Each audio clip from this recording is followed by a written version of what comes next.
All right. Well, I mean, this wasn't on my list of questions, but it just sort of presented itself. How do you balance being a dad and a touring musician? Because it seems like it could be an interesting adventure. It is, yeah. It's a lot of flexibility. They've grown up around it since we've been doing it so long. They're kind of used to it, but they go on the road with us sometimes, and we've got some help. But yeah, so they shows like this one are great because it's like I can just catch a flight, come up there, play a festival, have a great time. You know, the next day by I land, I'm back to dad life. So I try not to tour too much. I mean, I used to do 150 shows a year, and now I do like 70. So it's a lot more manageable. And I was going to say, you had a nice chance to make a natural transition given what happened in 2020, because that went from 150 to zero, presumably. Zero. Yeah, that's true. I mean, my oldest is almost 10, so we've kind of been in that world for a while. But COVID was definitely the longest time off the road I've ever had, and I honestly hope to ever have again. It was too long, but there was definitely some silver lining to that whole season for the family. Let's backtrack just a little bit. You and the band the neighbors are based in Nashville, but let's back up even further. Where are you from originally, and then what was that area like for someone who wanted to be a musician? Yeah, so I grew up in Memphis, which is obviously like a great music town. It, you know, but just like any kid growing up in the late 80s and early 90s, late 90s in high school, I was exposed to whatever's on the radio. I was probably more influenced by U2 and Pearl Jam than I was Elvis Presley and the Staple Singers. So as I got older, I started to really appreciate the sort of music that I grew up in. But we did, there's this great festival every year called Beale Street Music Fest that I went to every year starting in the eighth grade and go for 3 days. And that's really where I fell in love with live music and fell in love with lots of different genres, and started playing guitar when I was pretty young. And so, Memphis was pretty fertile ground for music. We're close to Nashville, which is obviously, at the time though, growing up, all I thought about Nashville was like country music. So, which is not really what we do. I mean, we're sort of, country adjacent, I guess, but whatever, Americana, where we sort of fit. But yeah, I mean, I was around a lot of people who love music, a lot of people who played different instruments, and that's sort of how I, got interested in the first place. By the way, country adjacent seems like a solid band name, or both either a band name or an album name if you need one. So Right. keep that one in the back pocket. So what about playing Americana music is appealing to you? And researching and checking out your stuff, you're right, it does sort of cast a wide net in terms of the stuff you do. But what is about playing this sort of older, more root style music in sort of this modern area? What about it speaks to you, and what about it makes you want to keep doing it? Yeah, I'm a little bit of a luddite, honestly. My phone is like the only kind of technology that I really have. I'm not a gear person, so like an acoustic guitar and a pad was sort of all I needed to like have something I wanted to say musically to the world. And the thing I love most about sort of the genre or the world that we live in is that it's all, the band playing music live. That's what you hear on records too. I mean, we may go back and fix things and tighten things up, but basically the bottom line of what you're hearing is a bunch of musicians in a room playing and singing together. And I love that. That's what I love about music. So a lot of the bands that I love, that's how they made records. And I just was never sort of the digital producer in the basement warrior, like I respect a lot of those folks, but it just was never who I was, or not who I am. So I make the music that sort of matches the personality and the surroundings, the life that I lead and live. So and it's a lot of the music that I love is sort of made that way. And again, it's not, I don't have some sort of superiority about it. It's just what I like. You are cooking with them today. Basement Warriors is another good one, man. You're just like churning out the album names right now. Country years. There we go. We're getting someplace. Okay, so like talking about this sort of live music and this sort of sound. A lot of great artists I talk to, obviously they don't just stop listening to music. They're still taking stuff in. whether it's sort of older stuff that they're revisiting or some newer artists. You know, when you kind of look for musical inspiration, or if you're just listening to the car, who are some artists, both kind of the legacy artists and new artists, that you listen to find some of that inspiration? Yeah, I mean, there's a lot, but I'd say that some that I kind of go back to over and over again would be bands like Wilco, the Beatles, Tom Petty and the Heartbreakers, and then a lot of the sort of 70s singer-songwriter folks like Carole King. And but I mean, like in Nashville, it's a radio station. It's Lighting 100. I mean, I've got a new car a couple of years ago. They're like, you need to get Sirius XM, and we'll give you the free this and that, which is fine.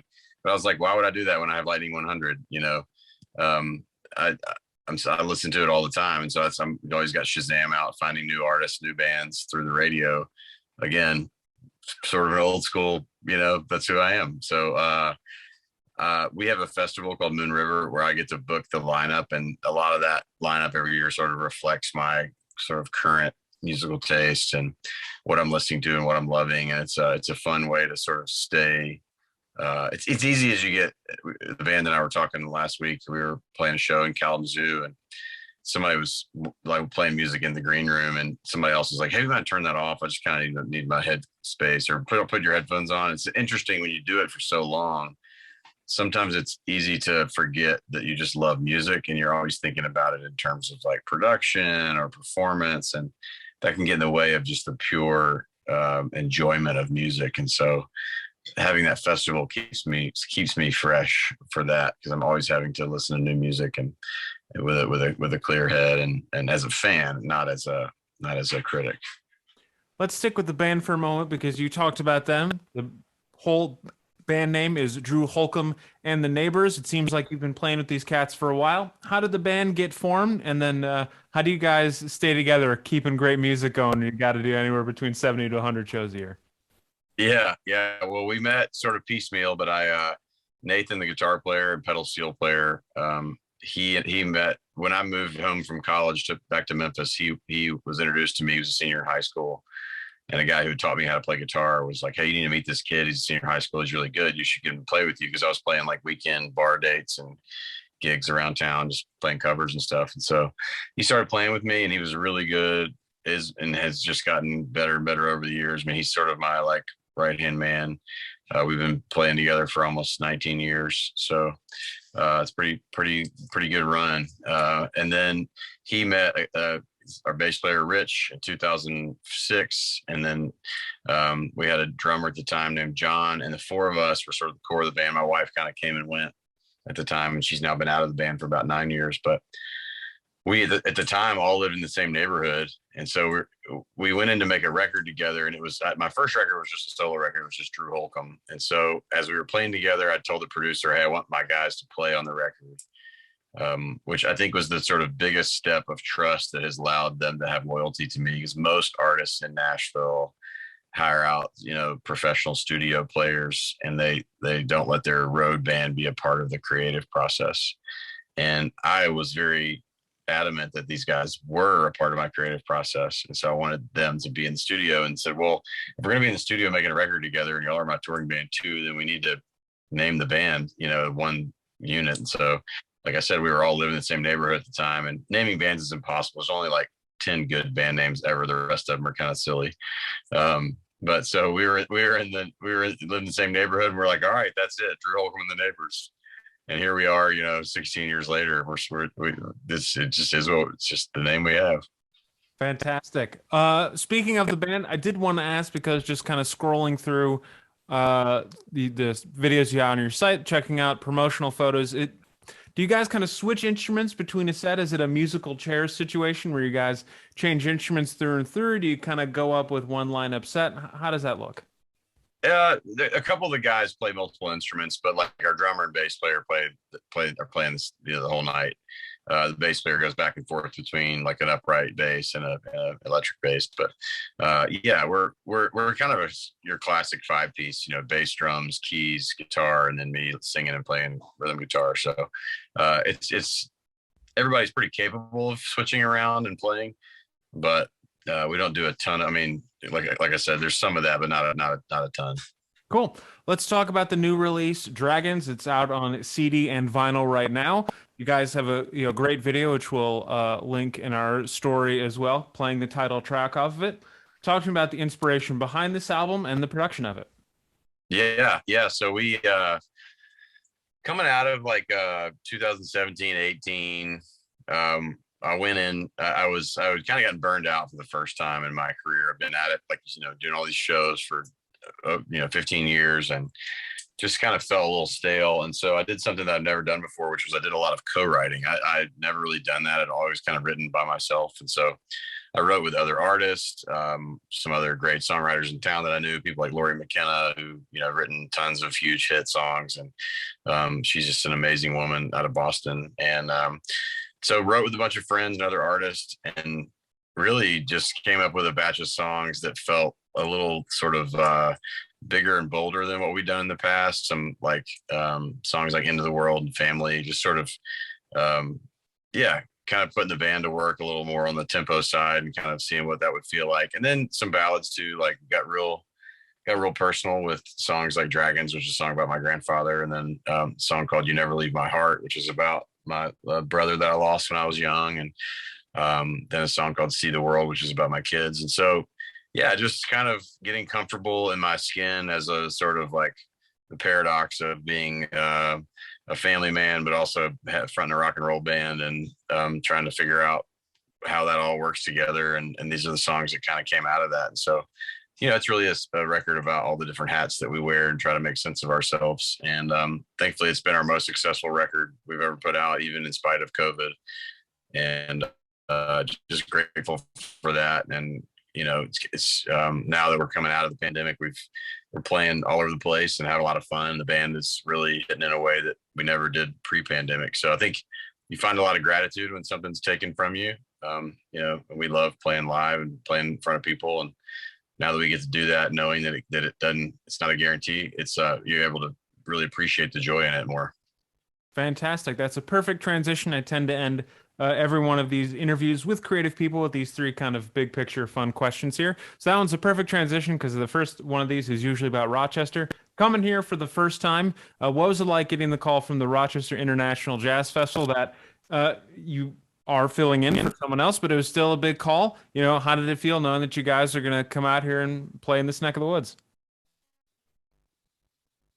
Yeah, well, honestly, it was like, Rochester? They know us up there? Heck yeah, let's go. We haven't been up there before. We played Buffalo, and we played, obviously played in the city a bunch and over on the east side. But yeah, it was great. I mean, I have a good friend who's from Rochester, and I'd never been. And so looking forward to seeing a new place and playing for what will probably be a bunch of new ears, Can't beat it. That's why the motto of the festival, it's not who you know, it's who you don't know. And that goes both ways. I suspect you're going to be making a lot of fans in Rochester this coming weekend. Next one, we've talked about the new album that came out. You're balancing a lot right now. You've got, this big date coming up, more coming up as well.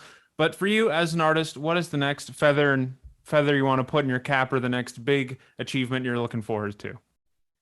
Yeah, well, we're getting a little ambitious right now with recording. We're trying to record 2 albums at the same time. So never done that before.